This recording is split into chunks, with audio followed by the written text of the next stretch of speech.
Hello everyone, it's Christine here and I'm back with another square for the Great Big Little Stitchery Swap, which is being hosted by the lovely Annie Claxton from Arty Farty Annie. So this square that I have created is for the lovely Carolyn. Now what I know about Carolyn is that her favourite colour is orange, that she loves the mountains, that she enjoys dabbling in a range of arts and crafts, including junk journals, quilting, and more recently slow stitch. She sent me also some pictures of her work, which is just gorgeous, and had pictures of foxes and flowers and birds. So I thought, yeah, she loves her nature. So I thought, okay, it's got to have orange in it. And I thought, what colour goes well with orange? Well, yeah, green. That's a nice coordinating colour. And she loves mountains. And I love creating little scenes, little worlds with my my stitchery. I find that really, really fun. And I thought, oh yeah, let's make a little scene within this little 10 centimetre by 10 centimetre square. So I started off going through my fabrics, wanting to find something I could use for the sky that would have orange in it. But I wanted to have a bit of a feeling of a sky as the sun is starting to set, when you start to get a bit more blues and a bit more greys. So I ended up selecting this fabric I've used at the back, which isn't a pure cotton. It's actually a fabric sample I got from the reverse art truck. And I'm just seeing if I've got a piece of it around still. Let's have a look in my little box of treasures. There we go. So it actually has quite a bit of colour variation throughout it, but as you can see, it's got a nice slinkiness to it, but it's just got, yeah, lots of different colours, and I was able to pick the section that had some blues and then some oranges and other colours.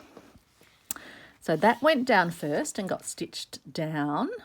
I then wanted to create some more, even though you can't see a lot of it, I wanted to create some more orangey, orangey into yellowy intenseness, because as the sun goes down, you kind of get that intensity along the horizon.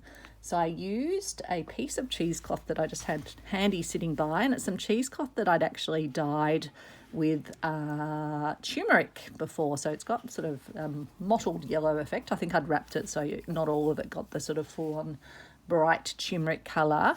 And then I took that and got my watercolour brush pens, which are just from Kmart or Target, so not expensive, but they've got great little tips on them, and you can use them undiluted or you can dilute them down. And I used that to colour up my background. So you can see some of the yellow and then the orange sort of coming up in and joining in. And so I worked on that cheesecloth. I stitched that down then along that horizon section. And then after that, I put a really fine tulle over the top. So I've got a piece of that tulle here. So it's a bridery tulle. I got it in my recent, well, not that recent, a few months ago, I got a box of goodies from a Melbourne bridal store where they do offcuts and remnants, and so just a heap of wonderful goodies, and it's great just being able to grab that and use that in my pieces. So I cut a piece that was square to cover the full underlying piece, because I wanted to use that to create that sort of mistiness that you get as dusk starts to set in and as the sun goes down. So that was the next piece on. So this was quite a layered piece. The base piece, the cheesecloth that I'd coloured up, then the tulle. Then came on one of my hexagon flowers that I make with my Epiflex templates. And Carolyn, you're going to get a laugh. As I was sewing it down, I realised I'd left one of my Epiflex templates in this particular petal here. So it's still very bendable, and that's the amazing thing about the Epiflex, is that they are totally bendable in all directions. But yeah, there's definitely still a template, but it was all backed, it was all stitched down, so I've just left it. So that's just a fun little added feature. We'll pretend it's a design feature. So yeah, just used a range of vintage fabrics with beautiful oranges in them, and some little like sun effects. I like to kind of just play with the designs, also echoing what the bigger design is.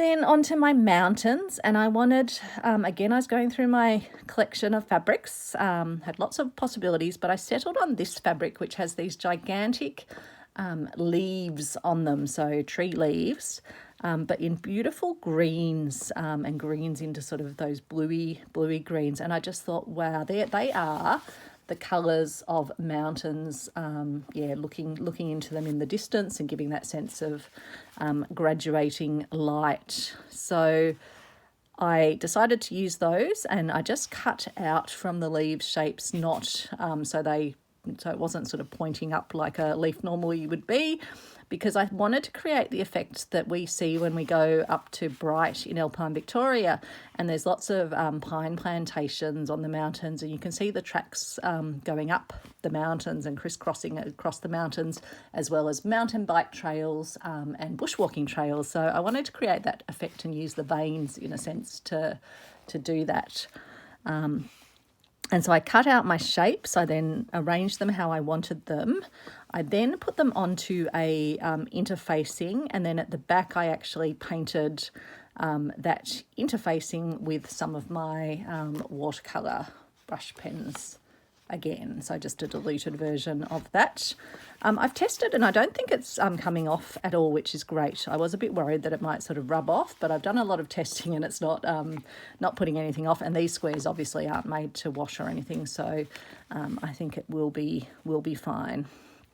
And then I did over stitching all the way around all the edges. I still left these pieces so they're not sort of fully stitched down. They've got the stitching over them, but I didn't fully sort of stitch them down because I wanted to have this as a dimensional piece. And as you can see, the mountains are actually coming off the piece.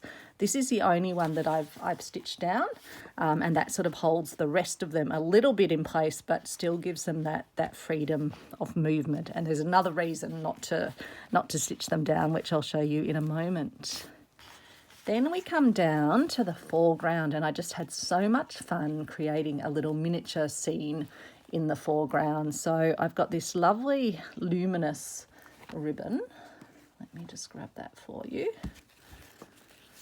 And it's a wired ribbon, and so it's really lovely to be able to just scrunch it up. It holds its shape a little bit, and then in that time you can just stitch it down where you want it. So it's absolutely delicious. Again, I just got that in some secondhand bulk lot of goodies at some point, and it's just fun with these squares, being able to play with different things. And then I've added some beautiful browny, slightly sort of burgundy, so it's got a bit of the warmth, I guess, in it. And just put those little beads on, just again, create a fun little trail of beads across the foreground. Then I used, again, some cheesecloth, which I'd used the watercolour textures or paint on. And then I've put some more little beads, and these beads, I just have to show you, they remind me of toffee apples. Can you see that they've got like a green outer and then a burgundy sort of pinky colour inner? But when you put them on here, you just get tiny little flecks of sort of pink, which I thought might be nice because it just picks up the colours in my mountains there. And I've just scattered and stitched those beads across here. Then I added some of my little trees, which I actually had left over from when I was doing the Roxy Journal of Stitchery last year for the Christmas journal. And I made an advent calendar piece as part of that with all these little trees along a train track that was winding up past all the little houses that were my advent calendar. And then in my advent calendar, I have some of my Nana's favourite, or some of my favourites from Nana's button collection.